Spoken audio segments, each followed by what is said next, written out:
Have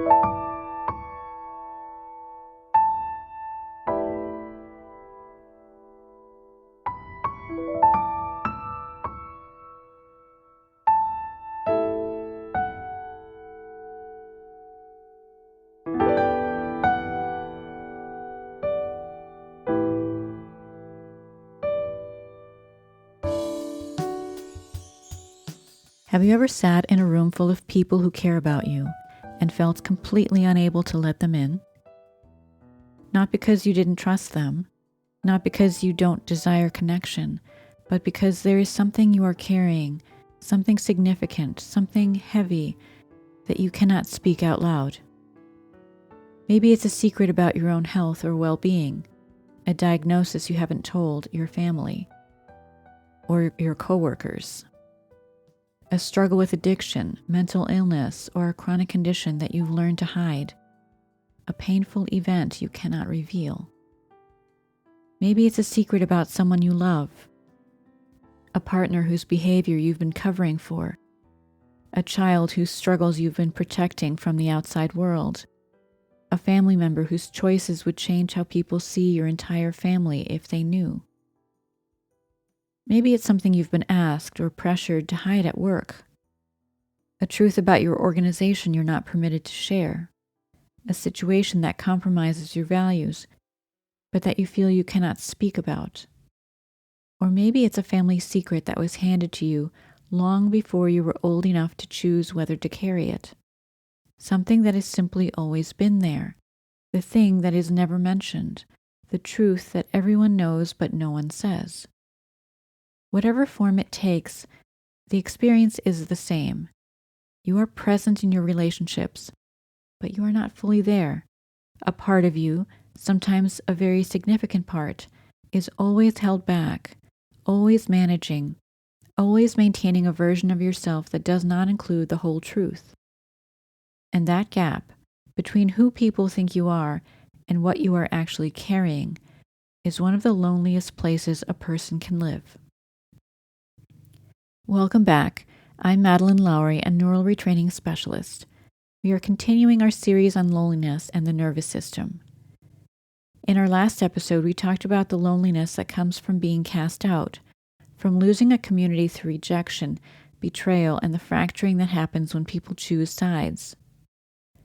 Today, we're going to talk about a very different kind of loneliness, not the loneliness of being shut out, but the loneliness of being shut in. The loneliness of secrets. This is a topic that comes up with surprising frequency in my work with clients, because secrets, whether chosen or imposed, whether carried for months or decades, create a specific kind of isolation that is rarely talked about. An isolation that doesn't look like loneliness from the outside, because the person may be present, engaged, and even socially active, but on the inside there is a wall. A carefully maintained boundary between what is known and what is hidden. And living behind that wall, day after day, year after year, takes a profound toll on the nervous system and on the body. Before we go any further, I want to acknowledge that secrets come in very different forms, and the experience of carrying them can vary significantly depending on how the secret came to be. The first kind is the secret we carry by choice, usually to protect someone we love or to manage how we are perceived. A parent who hides the extent of their chronic illness from their children, to protect them from worry. A spouse who covers for a partner's addiction to maintain the family's public image. An adult child who keeps a parent's mental illness private to protect the family from judgment. Someone who conceals a personal struggle, a financial difficulty, a health diagnosis, a painful past experience, because they fear how it will change the way others view them. These secrets are often carried with a genuine sense of care and responsibility. The person believes, sometimes correctly, that keeping the secret serves a purpose. It protects someone, it maintains stability, it prevents harm. But even when the intention is loving, the cost is real. The second kind is the secret we carry not by choice but by pressure, explicit or implicit, spoken or unspoken. The child who grows up in a family where certain things are simply never discussed and absorbs without being told directly that this is the rule. The employee who becomes aware of something troubling within an organization and understands clearly that speaking about it would have consequences. The partner who is asked or manipulated or threatened into keeping silent about a spouse's behavior. The person who carries a secret that was placed in their hands by someone with more power and who lives with the understanding that speaking it would cost them something significant. These coerced or pressured secrets carry an additional burden. Not just the weight of the secret itself, but the experience of having one's voice taken away, of being required to present a version of reality that does not match one's own experience. And that experience of being silenced, of having one's truth suppressed, has its own deep impact on the nervous system. Let's talk about what actually happens in the nervous system when we carry a significant secret over time. The nervous system is fundamentally oriented towards authenticity and congruence. When our inner experience and our outer presentation are aligned, when what we feel, think, and know matches what we are able to express, the nervous system remains in a relatively settled state. But when there is a significant gap between what is true and what can be said, the nervous system registers that gap as a form of ongoing stress. Think about what secret keeping actually requires on a practical level. It requires constant monitoring. Every conversation must be navigated with awareness of what can and cannot be said. Every question must be assessed for whether it might lead somewhere dangerous. Every relationship must be managed with a part of the mind always on guard. This self-monitoring is exhausting, and it is relentless. There is no off switch, because the secret doesn't go away when you close the door at night. It is there in the morning. It is there in social situations. It is there in quiet moments when the mind drifts towards what is being carried. This constant state of vigilance, of managing, monitoring, and maintaining activates the nervous system's stress response. Not dramatically, but persistently, quietly, day after day.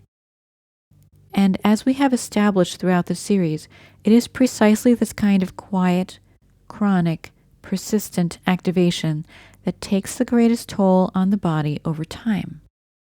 One of the most painful dimensions of secret keeping is what it does to relationships.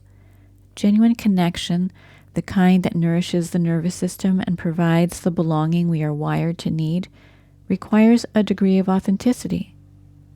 It requires being known, not perfectly, not completely, but substantially. When a significant secret is present, that kind of knowing becomes impossible in certain areas. The person can be warm, engaged, caring, and genuinely present in many dimensions of a relationship, but there's always a part that is withheld, always a place where the conversation cannot go, always a version of themselves, the one that carries the secret, that the other person cannot fully see. And that partial presence creates a specific kind of loneliness. Because the relationship is real, the people in it are real, the care is real, but there is a fundamental incompleteness. A sense of being known, but not fully. Of being loved, but for a version of yourself that isn't the whole truth. Over time, this can create a quiet but persistent ache. A longing for the kind of connection that the secret makes impossible. And a grief, sometimes unrecognized, for the closeness that may have been possible if the secret didn't exist. I want to speak specifically to those of you who are carrying secrets that aren't yours. Secrets about a partner's addiction, infidelity, or mental illness. Secrets about a child's struggles that you've been managing privately. Secrets about a family member's behavior that you have been covering for, or family secrets that were handed to you in childhood. The unspoken rules about what is and isn't discussed. The truths that are maintained across generations, at a cost that is rarely examined.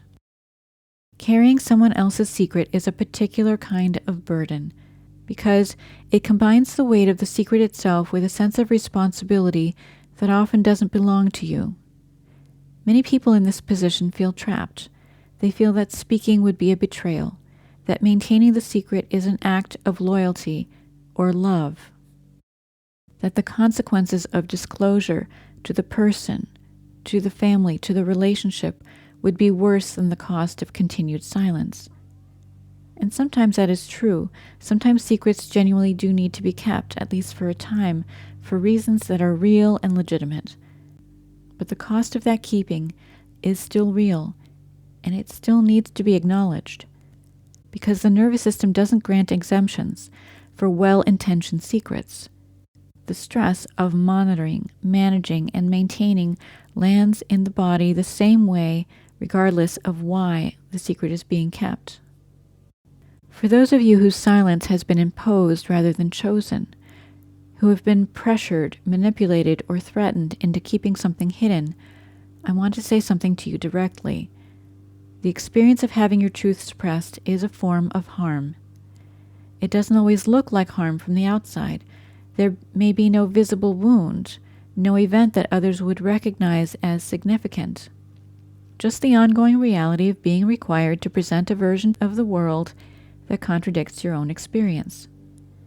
Over time, that contradiction between what is true and what can be said can create a profound disconnection, not just from others, but from yourself.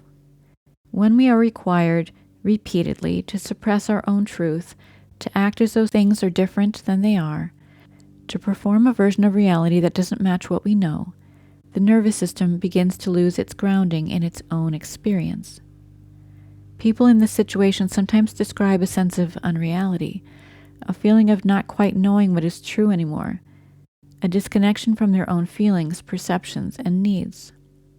This is the nervous system's response to sustained incongruence, and it is one of the more serious consequences of long-term coerced secrecy. As with every form of loneliness and relational stress we've explored in this series, the chronic activation that secret-keeping creates has real consequences for the body. The sustained vigilance of monitoring and managing keeps the stress response quietly running. Cortisol remains elevated. The immune system shifts toward an inflammatory posture. Sleep is often disrupted, either by the mind's tendency to process the secret in the quiet of the night, or simply by the ambient tension the chronic stress creates. Energy is depleted by the ongoing effort of maintaining a divided self. And for people already dealing with chronic illness, the additional nervous system load of secret keeping can be a significant and under-recognized barrier to healing. There is also something worth naming about the specific physical experience of suppression. When we suppress what is true, when we hold back what wants to be said, expressed, or released, the body holds it too. Tension in the chest and the throat, a sense of heaviness that is hard to locate precisely, a chronic low-grade exhaustion that isn't explained by activity levels, a feeling of being somehow compressed, like there is more inside than the body is being allowed to express. These physical experiences are real, and they are the body's way of registering what the mind is being required to contain. The work of neural retraining doesn't require secrets to be disclosed. It doesn't require you to tell anyone anything. What it works with is the internal experience, the stress, the vigilance, the exhaustion, the grief, and the subconscious charges that have accumulated around the experience of carrying something you cannot share. In a session, the subconscious mind begins to process and neutralize the emotional weight associated with the secret and its circumstances. For those carrying voluntary secrets, this often means working with the underlying fear that drives the concealment, the fear of judgment, rejection, or loss of relationship that makes disclosure feel too risky. As that fear loses its charge, people often find that they have more clarity about what actually needs to stay private and what has been hidden out of anxiety rather than genuine necessity. For those carrying someone else's secret, the work often involves processing the burden of responsibility, the weight of having taken on something that was never truly yours to carry, and beginning to find a more sustainable relationship with what is and isn't your secret to keep. For those whose silence has been coerced, the work involves something deeper, reconnecting with one's own truth, restoring the nervous system's trust in its own perceptions, beginning to separate what is actually true from the version of reality that was imposed. In all cases, as the subconscious charges begin to dissolve, people typically find that the chronic vigilance quiets. The exhaustion of maintaining a divided self begins to lift, and the loneliness of partial presence, of being known but not fully, begins to ease, even before anything in the external situation has changed. Before I close, I want to address something that some of you may be wondering. Does healing mean the secret has to come out? The answer is not necessarily, and neural retraining does not presuppose that it does. There are secrets that genuinely need to stay private. There are situations where disclosure would cause harm, where the timing is not right, where the practical consequences are real and significant. What neural retraining works toward is not forced disclosure. It is freedom. Freedom from the chronic stress of carrying something that is felt unbearable. Freedom from the loneliness of a self that is perpetually divided. Freedom to make clearer, more grounded decisions about what to share, when, and with whom, from a place of genuine discernment rather than fear. And sometimes, not always, but sometimes, as the fear and the charge dissolve, people find that conversations become possible that once felt impossible, that there are people in their lives who can hold more truth than they were given credit for, that the secret, or parts of it, can finally find a safe place to land. This is not a requirement of the work, but it is something that sometimes happens, and when it does, the relief is profound. If you are carrying a secret right now, one that is costing you something, that is keeping you at a partial distance from the people in your life, that is quietly exhausting you in ways that are hard to explain, I want you to know something. The loneliness you feel is real. The toll it is taking on your nervous system and your body is real. And you do not have to carry it alone forever. There is a kind of help that doesn't require you to disclose anything, that works with what you are carrying at the level where it is actually being held, in the subconscious nervous system. And as that weight begins to shift, something often opens, not necessarily the secret, but the self that has been living in its shadow.